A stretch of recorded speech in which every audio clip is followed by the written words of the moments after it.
নমস্কার, স্থানীয় সংবাদের ফেসবুক পেজ ও ফেসবুক লাইভে আপনাদেরকে স্বাগত জানাই। এই মুহূর্তে আমি সন্তু একেবারে উপস্থিত হয়েছি দাসপুর 1 ব্লকের যে হোসেনপুর রয়েছে, সেই হোসেনপুরে একেবারে ঘাটাল মেদিনীপুর যে রাজ্য সড়ক রয়েছে, সেই রাজ্য সড়ক ইতিমধ্যে কিন্তু হোসেনপুর এলাকায় জলমগ্ন পরিস্থিতি দেখতে পাচ্ছেন। একেবারে এই রাজ্য সড়কের উপরে প্রায় জল বাড়ছে। ইতিমধ্যে কিন্তু রাজ্য সড়ক জলের তলায় চলে গিয়েছে, সেই ছবি দেখাচ্ছে সরাসরি। ইতিমধ্যে কিন্তু দাসপুর থানার ভারপ্রাপ্ত ওসি অঞ্জনী তিওয়ারি কিন্তু এসে উপস্থিত হয়েছেন, সরজমিনে পরিদর্শন করছেন উনি। সেই ছবিও দেখাচ্ছে আপনাদেরকে সরাসরি, একেবারে দেখতে পাচ্ছেন। এই মুহূর্তে ঘাটাল মেদিনীপুর রাজ্য সড়কের বর্তমান পরিস্থিতি একেবারে জলের তলায় চলে গিয়েছে। দেখতে পাচ্ছেন একটি লরি আসছে।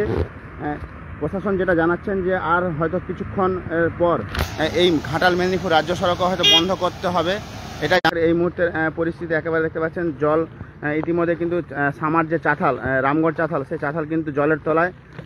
এখান থেকে কিন্তু হোসেনপুর থেকেই জলের তলায় চলে গিয়েছে। আর সেই ছবি সরাসরি দেখাচ্ছি স্থানীয় সংবাদের পর্দায়।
আবার জানাই এই মুহূর্তে যারা যারা স্থানীয় সংবাদে লাইভ দেখছেন তাদেরকে আরেকবার জানাই, দাসপুর 1 ব্লকের যে হোসেনপুর রয়েছে, সেই হোসেনপুরে এই মুহূর্তে কিন্তু যারা মেদিনীপুর এবং ঘাটাল মেদিনীপুর যে রাজ্য সড়ক রয়েছে, সেই রাজ্য সড়ক একেবারে জলের তলায় চলে গিয়েছে। জল যে পরিমাণ বাড়ছে, তাতে করে কিন্তু আর হয়তো কিছুক্ষণ পরেই এই রাস্তা যান চলাচল বন্ধ করে দিতে হতে পারে বলে জানাচ্ছেন প্রশাসনের পক্ষ থেকে।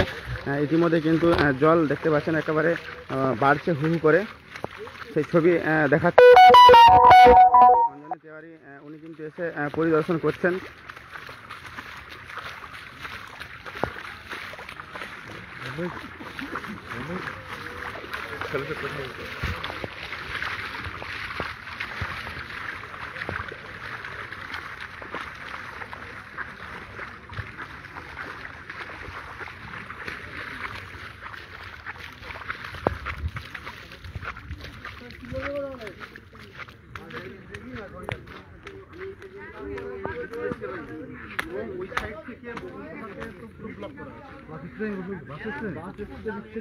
নো এন্ট্রি করা আছে অলরেডি ব্যারিকেড দিয়ে।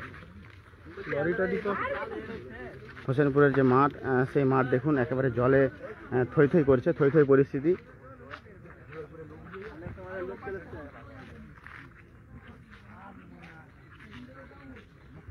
সে তো বেড়াবে, কিছু করার নেই, চারদিক ডুবে যাচ্ছে।